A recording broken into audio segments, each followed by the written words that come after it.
Hey everyone, welcome back to my channel. This is some Christian guy, just some dude, some nobody.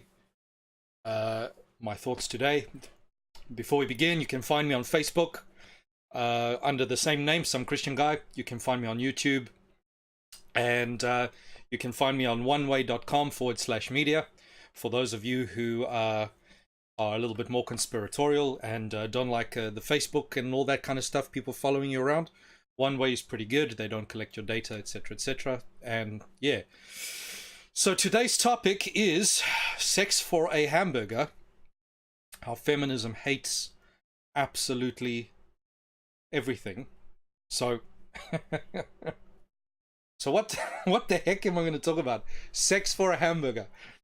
Right, so what prompted this particular video is a story that my wife told me. She was on the train, and according to her, this has happened several times, right? Because here in the UK, sort of using trains and things like that, public transport is very common, right? People walk around a lot and all these kinds of things, unlike some other countries which I've lived in, where public transport is almost non-existent or completely unreliable, and people basically drive everywhere. So so she's telling me the story, right? She's on this train, and there's this group of girls, right? And she's overhearing them, not because she's eavesdropping or anything, but because if you know anything about teenagers and stuff like that, you know, they're really loud and obnoxious and all that sort of thing. So she tells me that these girls are busy discussing.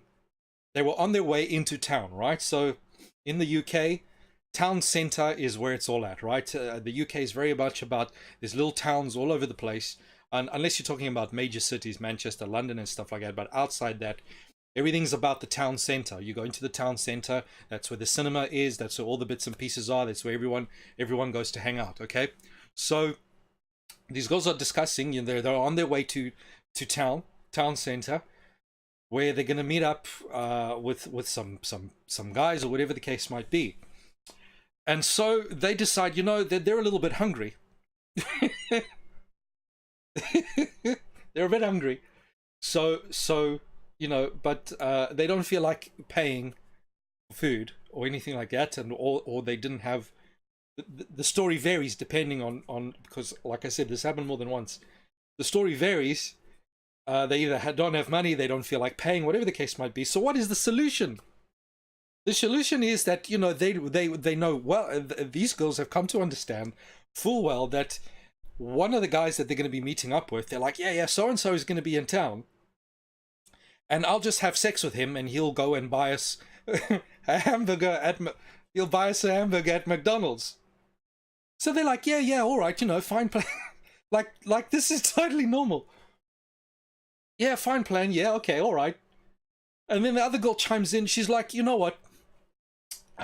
You know, I haven't had a good shag in a while. so you know, instead of you doing it, because they told this one girl, well, you know, she sort of volunteered. Yeah, you go ahead and do it. Sort of the prettiest one of the group. You know, and then the other one who also was apparently not too bad. Yeah, no, I'll do it, right? So what they do is they actually... no, I'll do it. I haven't had a shag in a while. I wouldn't mind a bit of a shag, and, you know, better. A shag and a hamburger, you know, a schmock and a pancake, right? I'll do it, you know? And so what they do is they start swapping items of clothing. Now, this is in front of God and country on public transport, right? The top or whatever the case might be, because they're deciding amongst them which one is going to make this girl look the most attractive to increase her chances of getting this guy to say, yeah, all right, I'll shag you and give you a tenner, or I'll take you guys, sort of thing. so this is the state. This is the state of things these days, right? Where average girls are basically prostituting themselves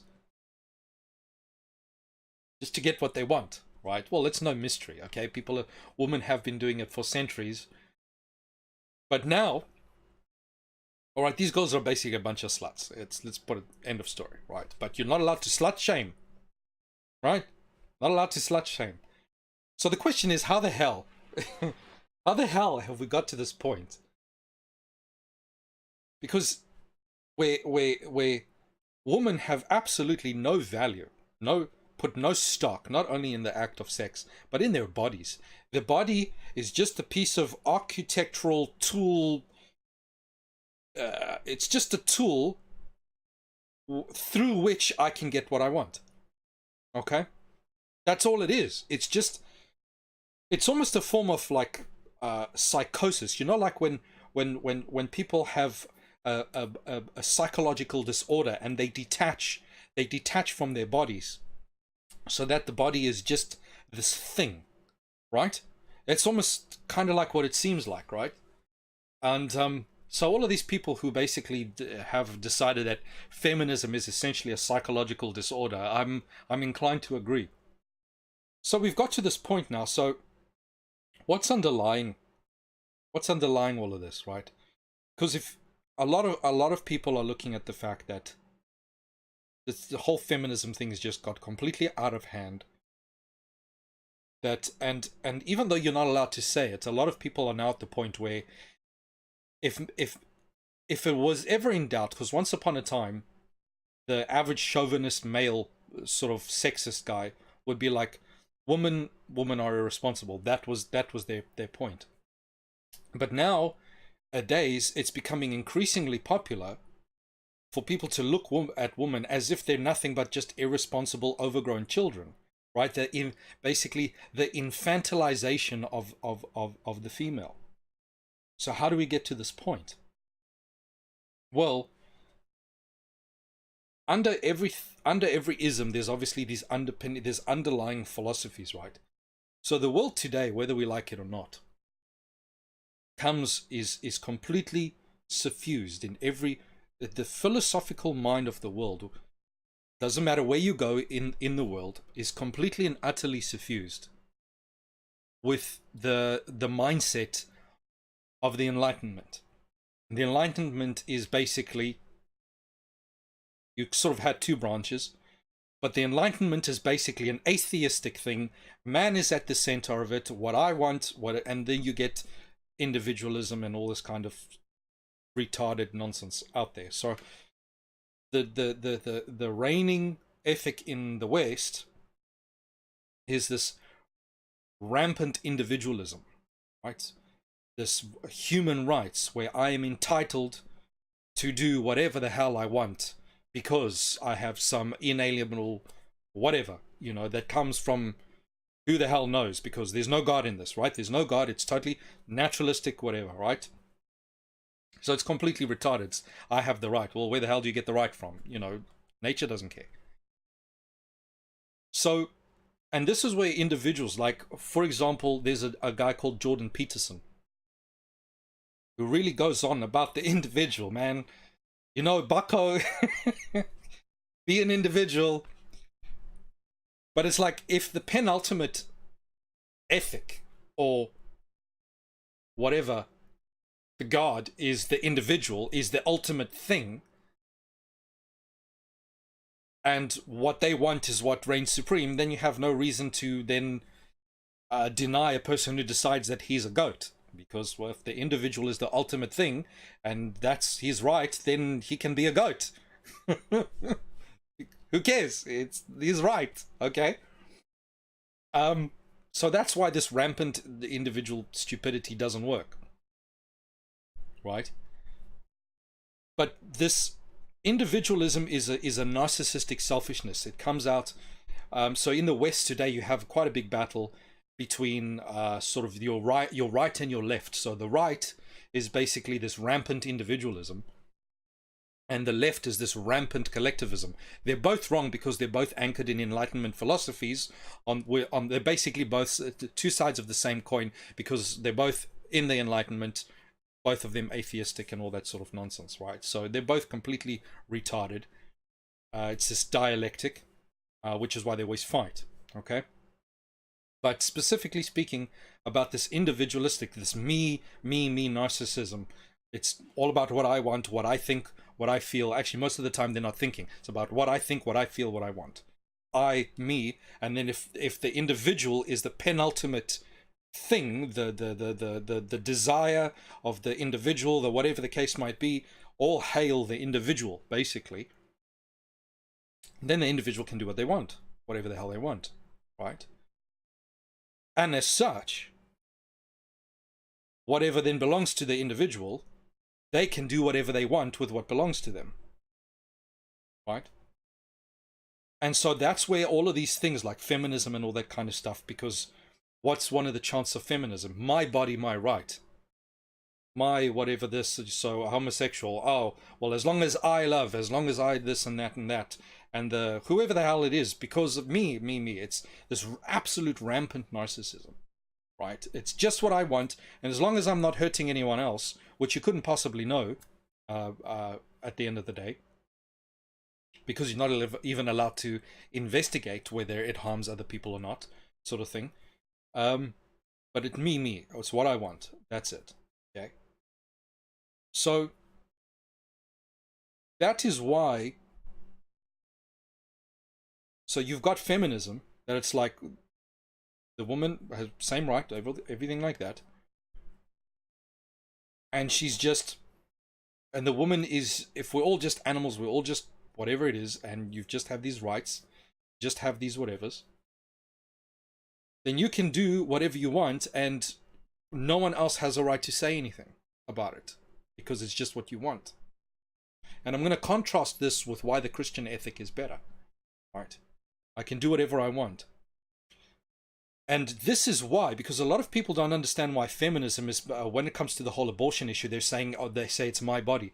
The reason for that is that if the feminist can convince people, right, that this other person's body, right, that the child's body is their body, then automatically then they're allowed to do whatever they want with the child, because the child is their body, and if I can do whatever I want with my body, I can do whatever I want with the child.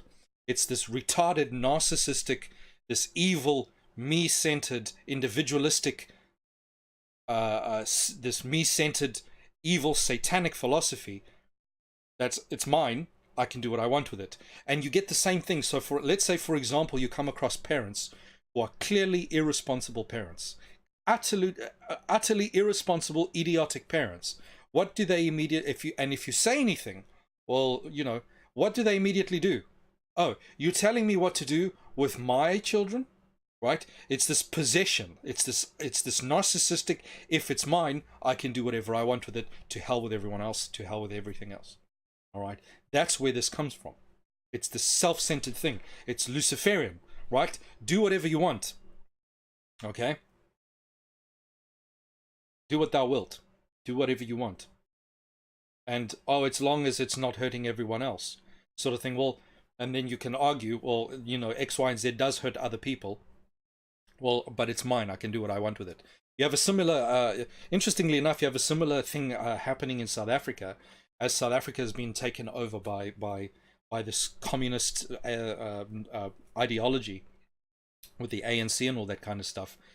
A lot of something you hear a lot, like whenever someone objects to the way that South Africa is being run, basically the native African population basically turn around and says, it's our country, we can burn it to the ground if we want. That's literally, they literally say things like that. It's my country, I can do whatever the hell I want with it, even if I burn it to the ground, even if we completely annihilate everything in the country, it's our country, therefore we can do whatever we want with it, right?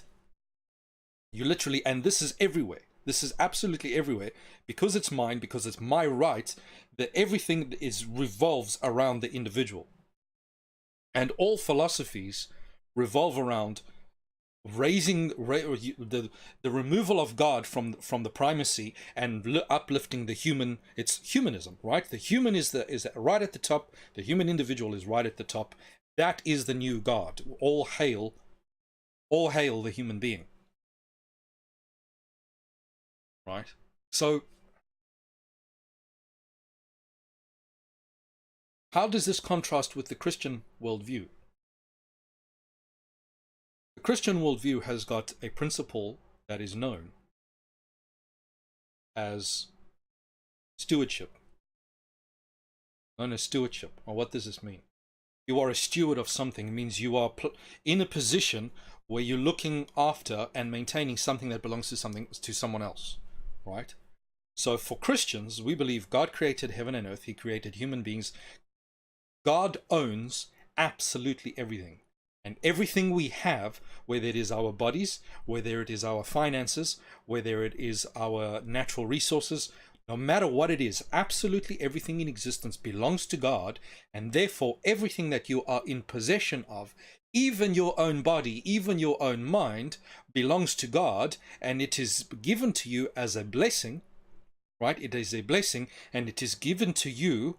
You become a steward of whatever blessings that are given to you, whether it be financial, whether it be health, your health. This is why in Christianity, right, and now a lot of Christians don't go this far.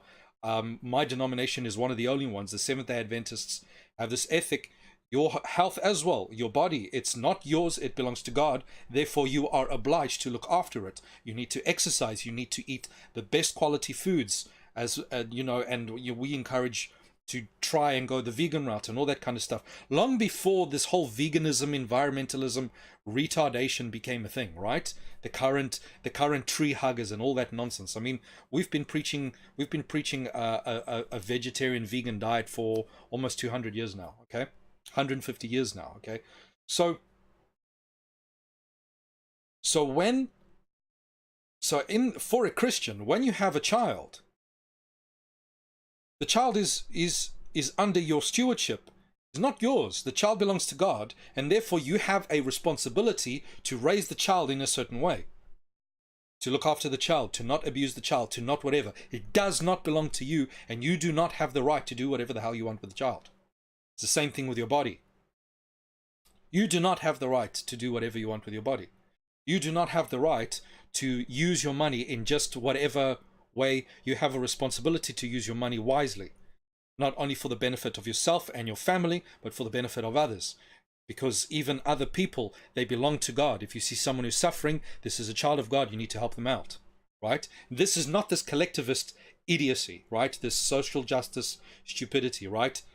That's not that, where basically you're basically the state steals your money in order to give it to someone who themselves is not bound by the principles of stewardship, okay? Because then they'll just go and squander that as well.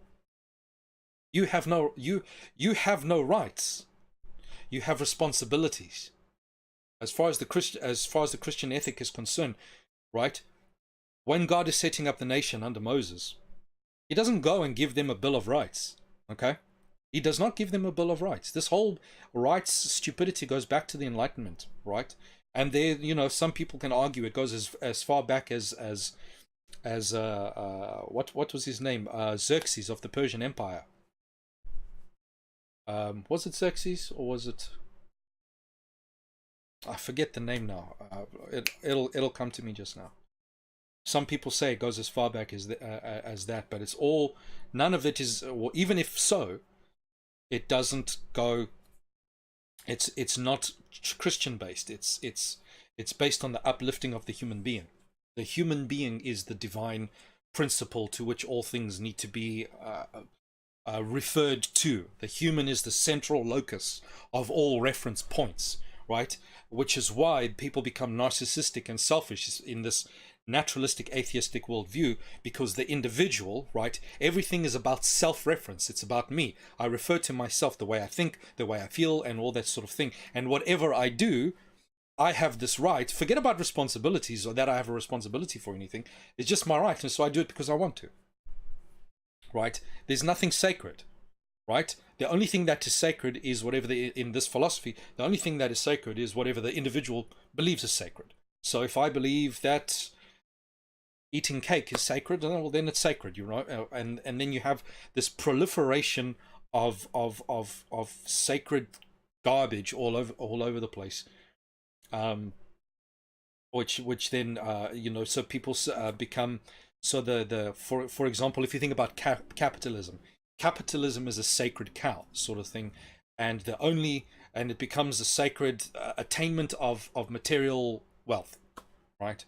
It's like the god of wealth, basically, and that is the sacred thing over there. And And so when people lose this ultimate meaning of life, they start having, because there's this demolition of the sacred, right? Where there's no God, there's no sacred principles, there's no moral law and all that kind of stuff. So in order to find meaning in life, people are having to go and they think they've gotten rid of what's sacred when they haven't. All they do is they make something else sacred. So capitalism is sacred, socialism is sacred, sports is sacred, my music is sacred, and all that kind of garbage, right?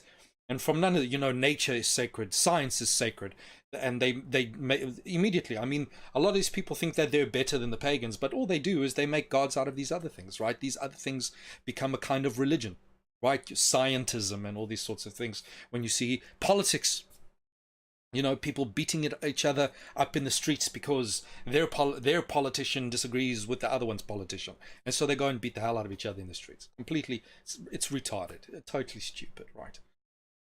So, as is to be expected, right? Because the Christian ethics says if you get rid of God, get rid of the legitimate reference point of all things, right? Then away goes morals, away goes the sanctity of life, away goes the sanctity of all the things that should actually be sacred. And so you see today, right, there's no more sanctity of life whatsoever, right? Women are aborting their children left, right, and center. We're now getting into the realms of euthanasia, where they're beginning to legalize euthanasia all over the place. And they always start off with, oh, it's only for people that are really, really, really suffering, that incurable disease and all that kind of stuff. And even within the past, 3 months, we've already seen that expand, because where the definition of what constitutes inordinate suffering gets expanded even to someone who just doesn't feel like living, and they believe that living is suffering. They've got nothing medically wrong with them or anything like that, and so they go. I'm telling you right now, it's going to get to the point where people can just go and commit suicide for almost no reason, because they feel like it, because it's going to become a right. Okay, because it's become a right. If I want to die, it's my right to die. Why? Because it's my body, because it's my life. Okay, not for the Christian. Your life is not your life. It belongs to God. You have a responsibility to make the best of it. Right. And so you have in feminism, right? It's the self-reference. It's the same self-referential philosophy, right? So, same self-referential philosophy. And here's the interesting thing: they're merely duplicating the deception from the Garden of Eden. Because what happened? In Eden, Eve separated from the husband. There's your first clue, right? Divide and conquer. Okay? They didn't stay together as a unit. Separated from her husband, came upon the tree, right? What did Satan say? Here's this fruit, and he played with her imagination. This fruit is going to exalt you beyond whatever station has been assigned to you in life. Okay? This is your station in life, right? They're man and woman in the Garden of Eden, and so on and so forth. And if you eat this fruit, it's going to give you more than what you already have. And whatever this more, he's telling her, the grass is greener over there. And you will become like God. You will have this, and God is holding you back, right? This fruit represents a barrier which is holding you back from your full potential, your full dignity, right? And feminism has done the same thing, right? It looks to women and says all of these societal norms that existed, right? Not that they were perfect, mind you, because again, feminism rises out of a time where the West was already suffused with Enlightenment philosophy, right? So there was actually, in a lot of ways, there was good reason for why women wanted to rebel against some of the status quo, because they were not being treated particularly well. But the reason they were not being treated particularly well is because they were essentially living in a society that was not governed by godly principles, and they were subject to men who were not governing themselves or being governed by godly principles, right? It was not a Christian society. It was an Enlightenment society. The United States is an Enlightenment society, and arguably has never been a Christian society, ever. Like, it's more like a pseudo sort of Gnostic type of deistic type of rubbish, right? As opposed to in the old days, you would have what's called as a confessional state. For example, if you look at sort of the old Russia, right, it was a confessional state. It was orthodoxy. This is the religion of the state, and this is what governs us. You go back to like the Byzantine Empire, the same thing, governed by this orthodoxy, the state confessional, the state religion, you know, and everything is governed according to that. Same thing with Israel, right? Israel was like a theocracy in a sense. The Israel had in the Bible was a confessional state, as so we have this religion, this religious philosophy, etc., and this is what governs everything. The United States is not the same, or maybe it was, but what it confessed was not Christianity. What it confessed was enlightenment values, this whole libertarianism sort of nonsense. So feminism comes in and tells women, you're being held back, you are oppressed by the patriarchy, you are oppressed by this, there is something better over there, right? So they start off by saying, dear woman, you should be equal to men, right? And therefore you should break the bonds. And this is how it happens, slowly but surely. Break the bonds.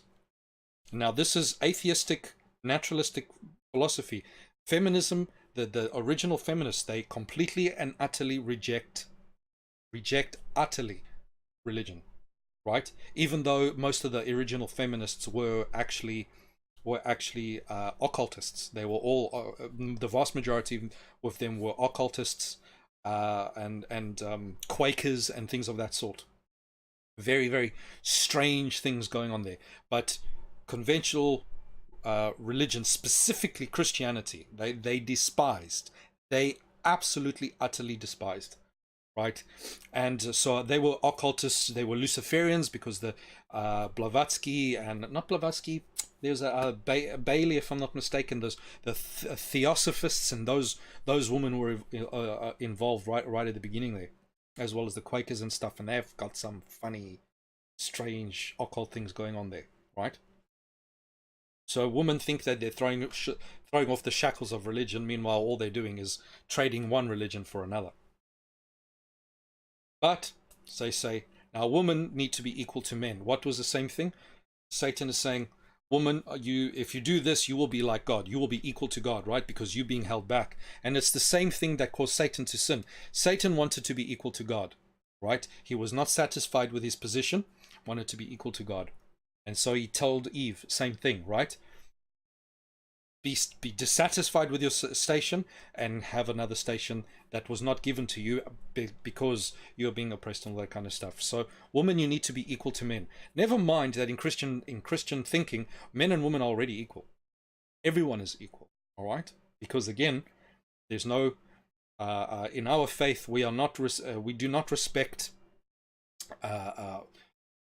It says, be no respecter of forget what the verse is, of persons, whether they're rich or whether they're poor, whatever the case might be. We're all the same, because we're all children of God, and we are all redeemed by the sacrifice of Jesus Christ, by the life of Jesus Christ. Okay, so we all have the same value, right? But we're not equal in the sense that some people are more wicked, some people are more righteous, and all that. We're still different. So that's just that, all right? So they say, right, and in the Bible we see Adam was created and then Eve was created as a helpmeet. They were equal, but they had different functions.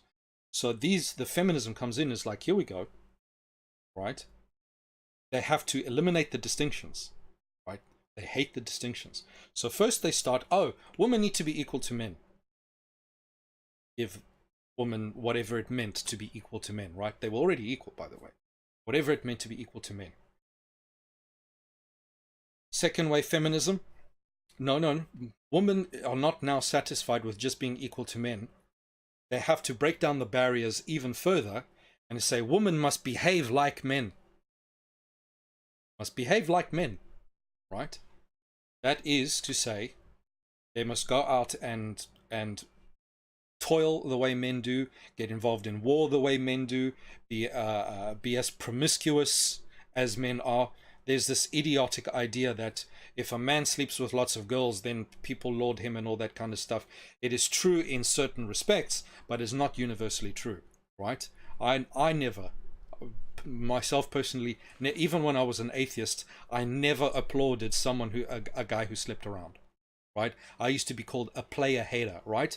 If it was the case that men applauded men who sleep around, then please explain to me why the concept of player hater was ever invented.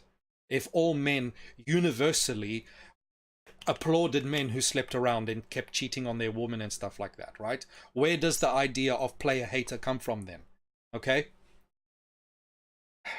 It's just retarded. So they go, second wave feminism, we're not satisfied with just being equal to men, right? And in their mind, we're still not equal. Why are we still not equal? Because we will only be equal, not only now do we have voting rights and da-da-da-da-da-da-da-da, but we can only be equal to men once we behave like they do. Once we start behaving like they do. All right? And not only start behaving like they do, but start taking on the same prerogatives that men have. So the distinction that God made between men and women, that each one had their own station, their own responsibilities, their own duties, let's break that down. So we're getting women to wholesale abandon their post to go and now be like men. Well, if women are now going to be like men, who's going to be like women? Is the question. And so for a long time you had, oh, men need to get in touch with their feminine. Yeah, okay. Right? And now you've got third wave feminism. What does the third wave of enlightened people say? Women need to be equal to men. Women need to be like men. Third wave feminism, LGBTQ. Men can be women. Men can be women. And women can be men. Forget about biology. Let's break down gender stereotypes. Let's break this all down. We're all liberated. Right? And you have this... And why can they get away with it? You have these people on the right, these conservatives, right? These cuck-servative idiots. Oh, we can't understand why this is going so relativistic and so... Well, if the individual is the penultimate thing, right? If there's no reference to God, etc., and the individual says whatever the hell goes, well, then the guy can say he's a goat. Who are you to argue? As long as he's not hurting anyone, right? And if your ethic really, really is about the individual, right, then not only is the guy allowed to say he's a goat, but you, based on your libertarian and naturalistic whatevers, you cannot say that your view is and he's delusional, that he should change, right? You got to accept it, and you've got to treat him as if his view is as legitimate as yours, right? You know, so these people, you know, like Jordan Peterson and all these other guys, they're playing out a performative contradiction by, you know, all these conservative types, because they're like, because you even get a lot of like these guys like Rubin from the Rubin Report, you know, where like, oh, you know, I prefer classical liberalism. It's like, The only reason the social justice warriors have become so retarded is because they're taking the whole libertarian philosophy to its logical conclusion. Oh, no, no, no, we need to go back to whatever, It's like, no, you can't. You can't. If you don't go back to the Christian principle, the Christian ethic, the biblical ethic, it's not going to happen. Not going to happen. Right? And it's completely retarded because you get someone like Ruben, who's gay, and he wants to have something to say about the transsexuals. It's like, what do you base this arbitrary, right? It's like men can bend each other over all day long as much as they want, right? But to become no, that's too much now. Right? So men can bend each other over, that's perfectly all right, but we draw the line at transgenderism. No, that's a mental illness. Come on. It's totally retarded. It's totally stupid. Right? It's utterly arbitrary. Right? The whole transgender thing, the whole LGBTQ thing, the LGBTQ plus, right? Plus, because it's infinite, right? It's absurd, it's ridiculous, is the logical conclusion of all of these materialistic, atheistic, libertarian, idiotic philosophies. Because you get God out, you get the objective standards out of the picture, then there's no reason why there's no reason why they can't do it. And when people do this, right, and now here's the thing, when people do this, earlier on I mentioned mental disorders. When you rip out the boundaries, when you rip out the male-female roles, when you rip out the objective validity of marriage and things like that, people start abusing each other, right? Because if it's all about me, population becomes increasingly more narcissistic. People mistreat each other. People abuse each other. The world becomes an absolutely horrifying place to live in, right? Families become dysfunctional. The family members abuse each other.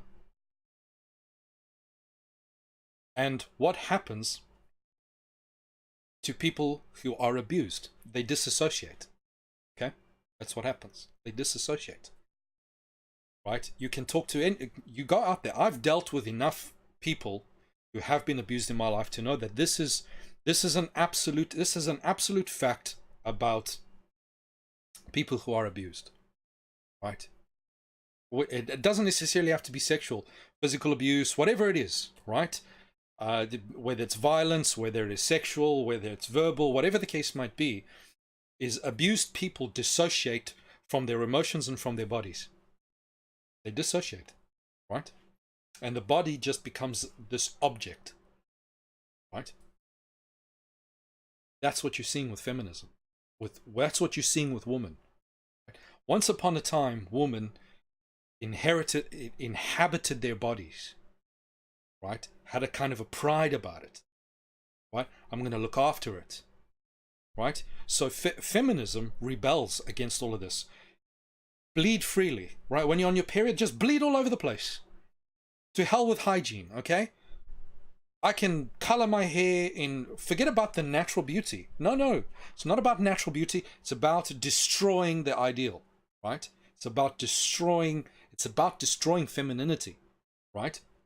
And destroying masculinity. I mean, you see left, right, and center, the absolute assault on masculinity is just, it's unbelievable. Absolutely unbelievable.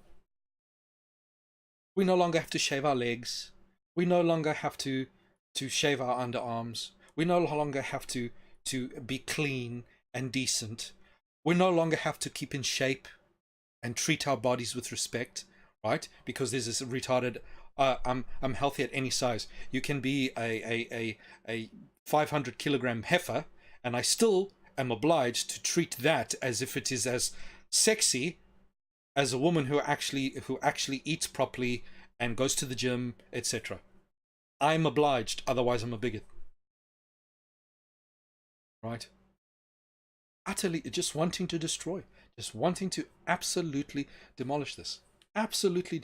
Then that what women used to be known for as being gentle, as being soft-spoken, as being cerebral, right? The traditional woman is not this screaming, illogical, irrational harpy that carries on and changes her mind every 5 seconds under some delusion of the feminine prerogative. She can change her mind whenever she wants, as many times as she wants. No, a person that changes their mind whenever they want, as often as they want, is someone who's mentally ill, is someone who has an emotional problem, is emotionally unstable. That's, the old, they were more cerebral, calm, be thoughtful, all these kinds of things. No. Women need to be like men. But what does it mean to be like a man? They set up a straw man to be like a man. So they go and they find the worst examples of men in the world, right? The dog at the bottom of the barrel, who is the absolute most reprehensible example of a man that you can possibly imagine. And they say that's what it's like to be a man. And that's what women must imitate. It must be crass, must sleep around, take no responsibility whatsoever, and just do whatever they want. And when people do these kinds of things, I'm telling you now, feminism, because that's why it's resolved. Feminism underpinning. What's the underpinning? It's this naturalism, it's this libertarianism, it's this atheism. There's nothing sacred, there's no standards, there's nothing. The individual is a reference. And when people are just allowed to let loose, they harm each other, they harm themselves. And the gender dysphoria is evidence of this. The fact that young girls, teenagers, are going off and casually selling their bodies for a hamburger, for a favor, right, shows you that there's a problem. Women no longer respect their bodies. And then they want to complain. Oh, well, men are this and men. If women do not respect their bodies, why would men respect the body of a woman? Right?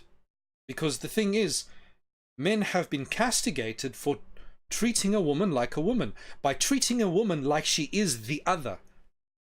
Men have been castigated for doing that. So men will treat women the way they treat each other. But women, they don't want that either. They're not happy with it. And there's this mental illness that you are seeing in the society today, where you're seeing people disassociate from their bodies, so it's no longer my body and something that is sacred, something that I treasure. No, it's something that I treat like a bicycle. Literally, something that I would treat and allow others to treat as if it was an object. Right? The feminist both wants to scream and cry about men objectifying women, whilst at the same time objectifying themselves, objectifying the human. In fact, they've taken the objectification to such an extent that the body itself is no longer relevant in determining your gender. That's how far. It's just this object that you can be trapped in because some other thing is female inside you. You've got to think about that logic. And here's the thing, they claim it's all based on atheism. They claim there's no God. They claim there's no spirit, there's no spiritual realm, right? So when a man claims to be a woman trapped inside a man's body, then basically what he's saying is that his spirit and his body are not the same thing. That there is this feminine spirit that is trapped inside the male body, that the wrong spirit, the wrong whatever it is, has been placed into the wrong vessel. And that's how much they've objectified this idiotic. It's actually an occult. It's actually an occult idea. It's an occult principle. You see it in the New Age movement all the time, where people insist that the body is merely a vessel. It's an object, like no different to this camera. It's just an object, something you use to navigate in the world and get what you want from the world. That is it. It's total disassociation from the body, utterly. What does Christianity teach? You are your body, which is why we have a resurrection. It's why we have a bodily resurrection, right? All these Christian morons who are teaching, right, that when you die, your spirit floats off. Rubbish. The Bible recognizes no such doctrine. Bible recognizes no such doctrine. When you die, when the body goes, you're dead. You don't have a spirit floating around somewhere. Even if you have some sort of a dualism, right? Because there's mind and body. We don't know what the mind is. The mind is not in the brain, right? Even if there's some sort of dualism, the Christian, because we don't understand what the relationship is like. We have no idea. Consciousness, mind. What is it? Where is it? Is it in the brain? We don't know. We've taken machines to go look at it, and we haven't been able to find the person in there, right? We don't know. But whatever it is, when we die, we're done. Which is why in Christian theology, in the Bible, Scripture, there is a bodily resurrection. Even Jesus Christ, there is a bodily resurrection, which is why there was no body in the tomb. We need to be in our bodies. We need to own our bodies. It is a part of who we are. It's a part of us. You have no right to disassociate it. And if nothing belongs to you and everything belongs to God, immediately you no longer have rights, you have responsibilities. I am responsible for my body. I'm responsible for the child. If you're a woman, I'm responsible for the child that is being created within me. And once you have children, I am responsible for these children that I have been blessed with from God. They're not mine to do whatever I want with. Right? You have a lot of Christians as well, where they talk about the natural world, right? It was given to us, we can do whatever we want with it. So we can go and we can, and a lot of atheists actually get pissed off about this, right? Especially your tree hugger type naturalists, your environmentalists. They get very upset with Christians because a lot of Christians say, well, I can eat meat and do whatever I want with the animals because God has given me dominion over it. Right, which is totally retarded. Because yes, God has given us dominion over nature, but we have a responsibility of stewardship. Therefore, if it's not necessary to eat the animals, we then should not eat the animals. They're not there for you to do whatever you want with. You need to look after them. And even if you have to eat meat, for whatever reason, you do it in a decent, ethical, humane way. It's not just that you're just going and eating as much as you want. And killing in whatever way you feel like. Right? And so a lot of people then believe that Christianity is illegitimate because Christianity, they believe, feels no responsibility towards the natural world, which is rubbish. Because the Bible teaches everything was created by God, everything belongs to Him, therefore you need to be responsible and treat it with respect. Why do we treat each other with respect? Because the other person is a child of God. And God made things according to certain categories. A woman is a woman. She's not something else. And she's not something...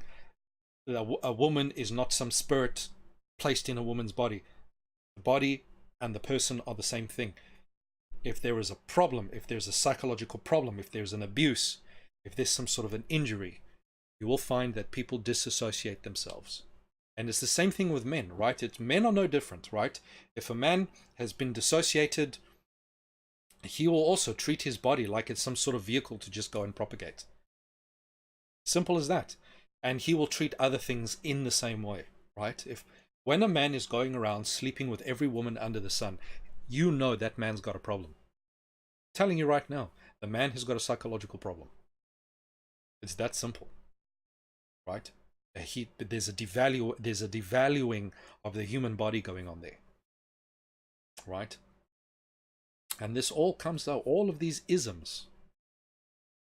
And let me tell you, that people want to, where did we go wrong? You know, these young girls sleeping around and believe me, it happens so often. It's my wife, that story she tells me about what goes on in public transport, what these young girls are doing. What these young girls are doing, man. They no longer care about themselves.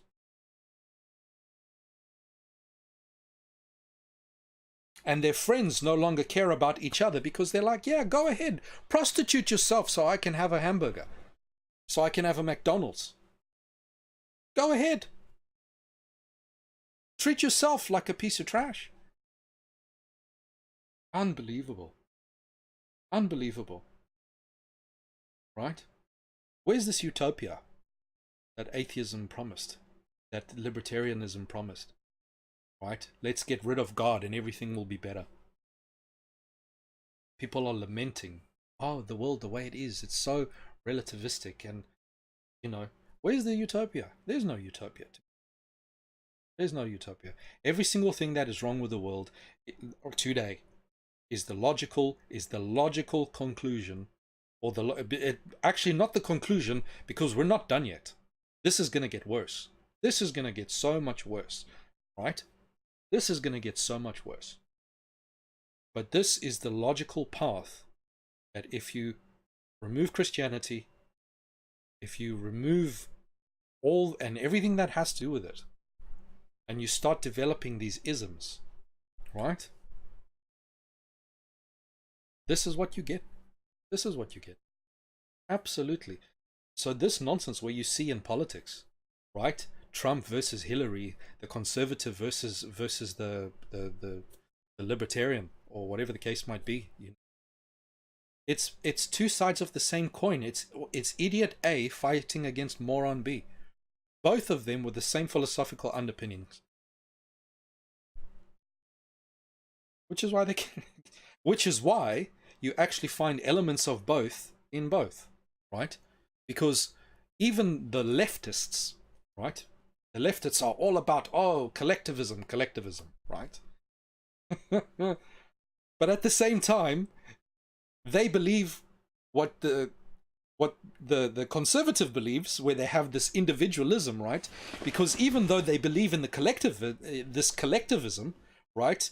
The collectivism goes right out the window when the person wants to say, when a man wants to say I'm a woman, because then it's no, forget about the collectivism, forget about the fact that 99% of men of people who have a male body identify as a male. Forget about that. The individual, individual, okay, must respect the individual if they say that they're actually a woman, if they say that they're actually a goat. We don't need evidence. Evidence is patriarchy. Evidence, it's patriarchy.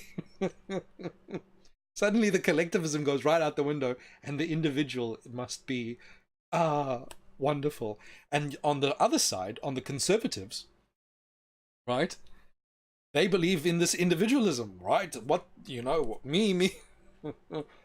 So when the person says, well, if it's all about me, then what I say goes. If I want to be a goat, then you need to let me be a goat.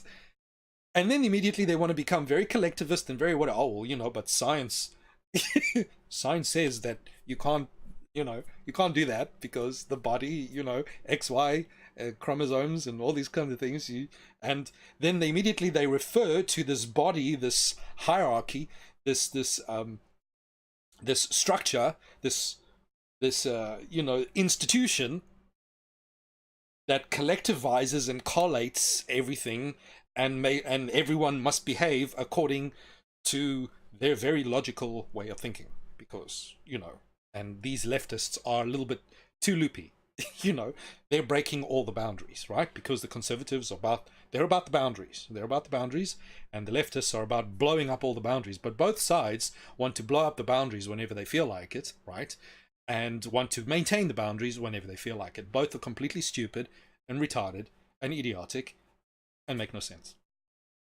And even the conservatives conserve nothing, right? The conservatives, this is the dialectic, right? Because both sides are being run by globalists, right? The global elite, they want globalism, the Illuminati, etc., Freemasonry, all that kind of stuff, right?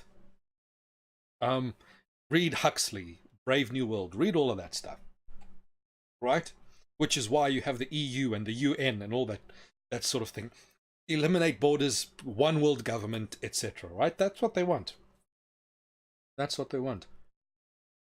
You know, it's control. They're controlling both sides, because what they do. This is what's actually going on: is that the left pushes as far out as possible, right, to the point, and they will keep pushing until the overall group. And this is how they're engineering social change with the dialectic, right? It's all about a dialectic, right? We have the conservatives. The conservatives are this. We don't want to change. We want to conserve, right? That's what it means to be conservative. We want to conserve. We want to preserve. There is this thing. We want to keep it like this.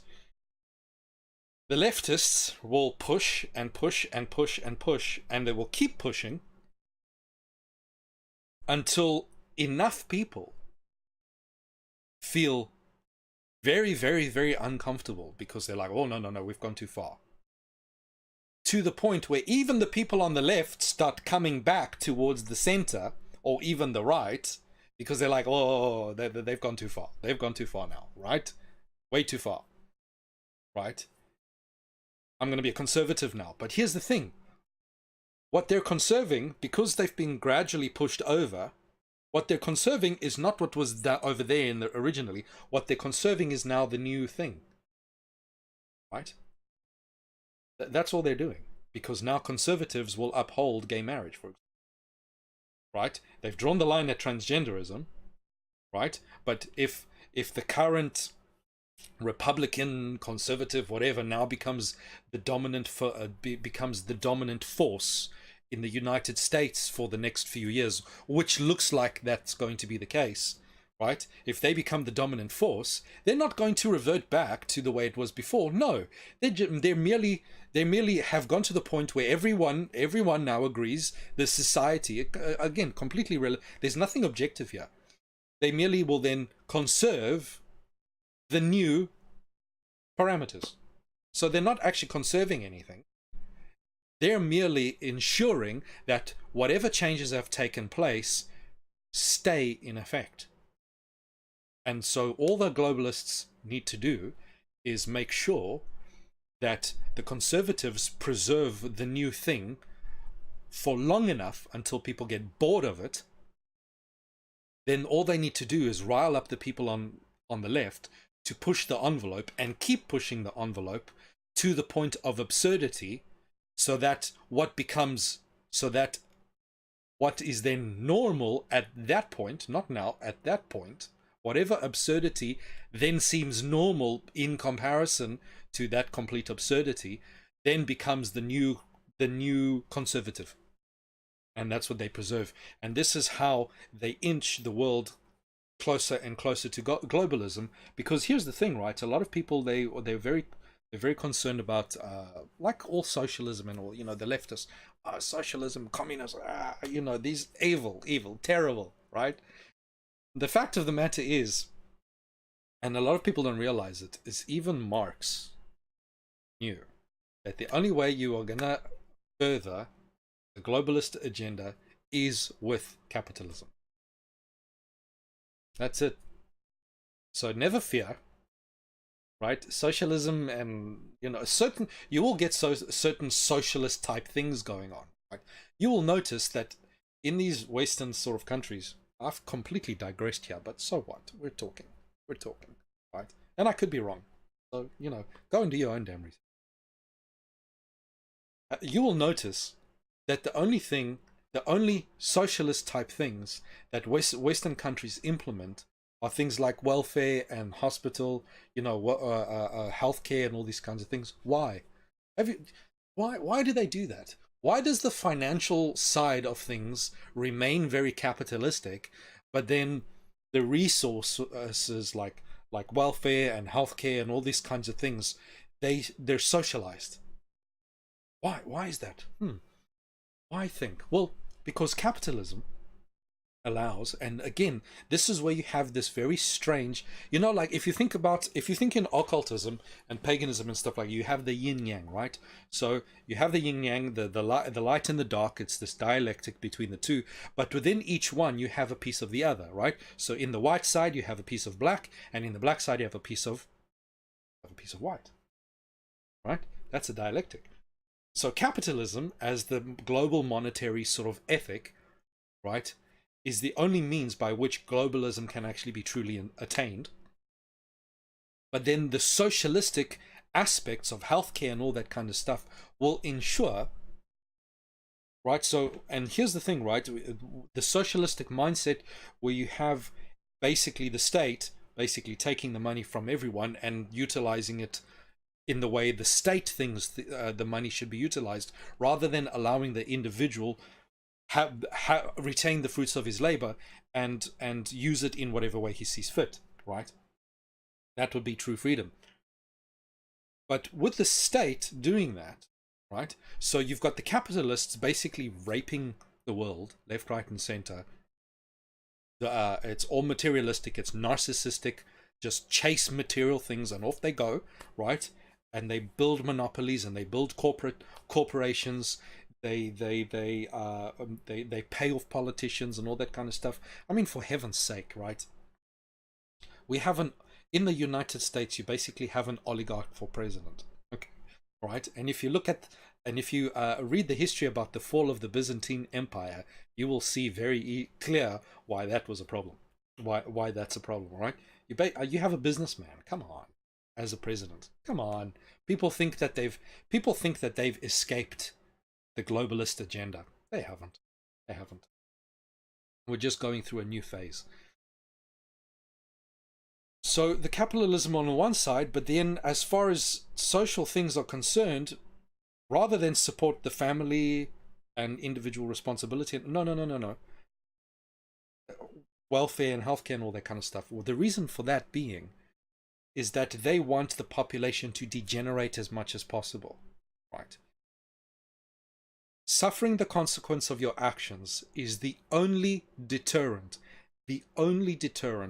known to mankind, right, to prevent people from making immoral decisions. That's it. If you remove the consequences of moral choices, you remove the consequence, then you remove any reason that people have from making moral choices. When you have the welfare state and when you have socialized healthcare, you're giving the safety net, you are removing the negative consequences of bad choices, right? Which then means a woman can have 5 children, 6 children, 7 children, doesn't matter. The state will subsidize it. It means you can be as unhealthy, you can treat your body like a piece of trash, and it doesn't matter because the National Health Services will look after you anyway. You don't need to be healthy. You can drink as much as you want. You can eat the way you want. Doesn't matter. The nationalized services will help you out. You don't feel like holding down a job?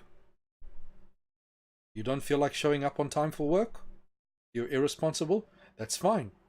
You will get a council house, right? You will get a council house. You will get a weekly stipend from the state. No problem, right? You don't feel like being responsible? You don't feel like being a contributing member of society? Not a problem. The state will give you money, right? You want to be promiscuous? You want to demolish the family?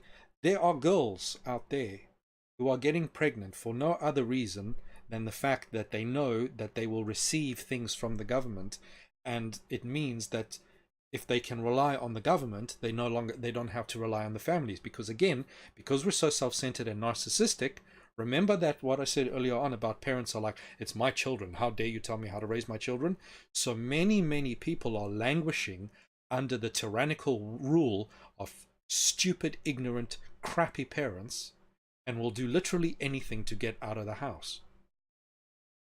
For a lot of women, they recognize the fact that all I need to do is get pregnant, and then I'll get my own house and I'll get money from the government, and I no longer have to put up with these demented, satanic, selfish, self-centered parents of mine. But the problem is, she will go on and do the same thing with her kids. Her kids will It's a perpetual thing, right? Welfare has replaced Christian charity. And even the concept of Christian charity has been perverted.